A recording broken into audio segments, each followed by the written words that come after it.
حضرت باعزید بستامی کہتے ہیں کہ میں نے اپنی ماں کے آگے ہاتھ جوڑے، میں نے کہا امی تجھے راضی کروں یا رب کو راضی کروں؟ تو اپنے حق مجھے معاف کر دے، اللہ کو میں راضی کر دیتا ہوں۔ ماں نے کہا جاؤ پتر میں اجازت دیتی ہوں۔ گئے جنگلوں میں ذکر و فکر میں لگے رہے، تنہائی میں اس کو یاد کرتے رہے، دن رات ذکر کے چراغ روشن رکھے۔ 12 سال گزر گئے حق کی تلاش میں۔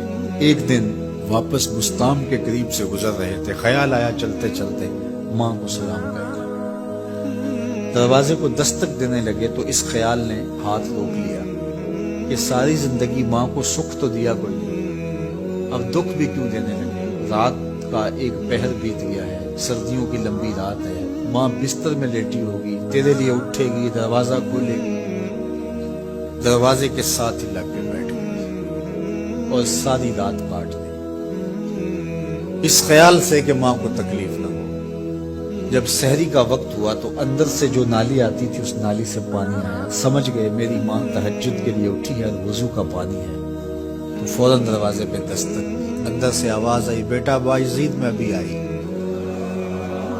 مائیں بیٹوں کے دستک کے انداز سے جان لیتی ہیں یہ کس بیٹے کے ہاتھوں کا لمس ہے۔ 12 سال کے بعد آئی، دستک دی، کہا بیٹا باعزید میں ابھی آئی۔ ماں کی تو نگاہیں ہی دروازے پہ رہتی ہیں۔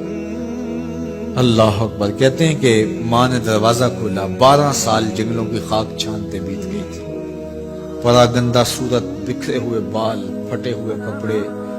میری ماں کی جب نگاہ میرے پہ پڑی تو اس کی چشمان سے موٹے موٹے آنسو ٹپکنے لگے اور اس نے ایسے ہاتھ پھیلا کے کہا مالک میرا بیٹا باعزید تیری طلب میں نکلا تھا، تو نے ابھی تک اسے اپنا قرب نہیں دیا۔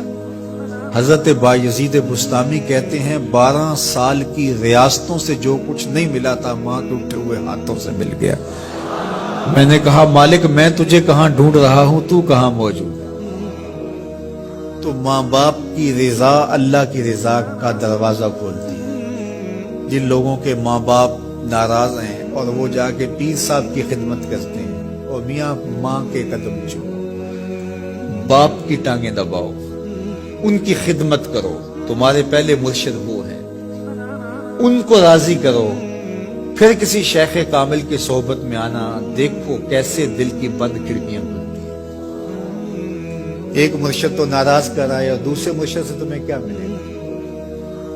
تو راستہ یہیں سے کھلے گا۔ والدین کو کبھی ناراض نہ کرو، والدین کو کبھی دکھ نہ دو، والدین کو کبھی تکلیف نہ پہنچاؤ، اور والدین کو بھی چاہیے کہ اپنی اولاد کو اپنا نافرمان نہ بنائے۔ ایک بزرگ فرماتے ہیں کہ مجھے برابر 30 سال ہو گئے ہیں کہ میں اپنی اولاد کو کوئی حکم ہی نہیں دیا، کوئی حکم نہیں دیا۔ کوئی چیز مجھے چاہیے بھی ہوتی ہے تو میں بصیغہ امر نہیں کہتا، بلکہ ایسی بات کرتا ہوں، پانی چاہیے تو یہ نہیں کہتا بیٹا پانی لے کر آؤ، میں ویسے کہتا ہوں پیاس لگی ہوئی ہے، تو اگر وہ سمجھ جائے اور وہ خود لے آئے تو اچھی بات ہے، لیکن اگر وہ نہ لائے تو میں نے اس کو حکم ہی نہیں دیا، امر ہی نہیں کیا، تو اس امر کی مخالفت ہی لازم نہیں آئے گی۔ تو کہا 30 سال برابر گزر گئے ہیں، میں نے اپنی اولاد کو حکم نہیں دیا کہ کہیں وہ میری نافرمان نہ ہو جائے، کیونکہ اگر وہ نافرمان ہو گئی پلے کچھ نہیں رہے گا۔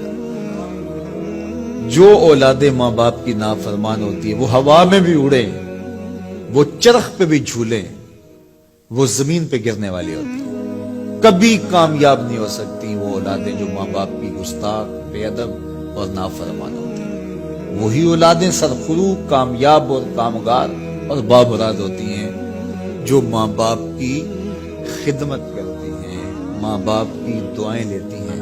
وہ ایک بچہ ماں باپ کے پاؤں دبا رہا تھا تو ایک بچہ ایک بر اعظم میں، دوسرا دوسرے بر اعظم میں، تیسرا تیسرے بر اعظم میں بڑے بڑے کاروبار کر رہا تھا۔ تو کوئی اس کا دوست ملنے آیا، اس نے کہا کہ اس نکمے کو بھی کہیں بھیج دو، فلاں جو ہے وہ یورپ میں ہے، فلاں امریکہ میں ہے، وہاں اتنی بڑی کمپنی اس نے کھولی ہوئی ہے، اس نکمے کو یہاں بٹھایا، اس کو بھیج دو، یہ تو نکمہ کسی کام کا نہیں۔ کہا یہ نکمہ ہی تو میرے کام آ رہا ہے، یہ نکمہ ہی تو میرے کام آ رہا ہے۔ تو اولاد خوش نصیب ہے کہ اپنے ماں باپ کی خدمت کرے اور ان کے ساتھ حسن سلوک کرے۔